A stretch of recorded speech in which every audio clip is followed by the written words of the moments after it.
જો તમારી ઉંમર 18 વર્ષથી વધારે હોય તો તમારે આ સમજી જવું જોઈએ કે મારી આવક મારું ઘર ચલાવવા માટે મિનિમમ 20,000થી લઈ અને મેક્સિમમ 50,000 કે એના ઉપરથી તો હોવી જ જોઈએ. આ હું એટલા માટે કહું છું કેમ કે સરકારી નોકરીમાં 2 સ્ટેપ છે. તમે પોલીસ કોન્સ્ટેબલ બનો તો એને પણ સરકારી નોકરી કહેવાય ને તમે PSI બનો તો એને સરકારી નોકરી જ કહેવાય. જો તમારી જરૂરિયાત 50,000ની હોય તો તમારે PSI બનવું પડે કેમ કે PSIમાં 50,000થી વધારે પગાર હોય છે. તમારી જરૂરિયાત ઓછી હોય તમારે કોન્સ્ટેબલ બનવું પડે.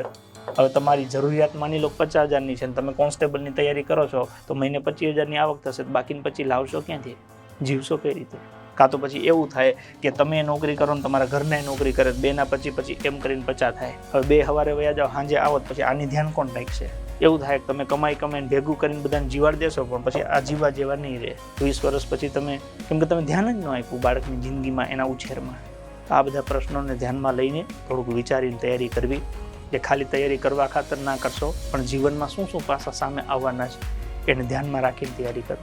હવે કોન્સ્ટેબલને PSIની તૈયારીમાં કંઈ ઝાઝો ફરક નથી. આગળ હું તમને બતાવીશ કે કોન્સ્ટેબલની તૈયારી કરો અને PSIની તૈયારી કરો એમાં માત્ર ફરક કેટલો છે તો કે 3 કે 4 વિષયનો ફરક પડે છે. જો એ 3 કે 4 વિષય તમે તૈયાર કરી નાખો તો 25 વાળા સીધા 50 થઈ જાય.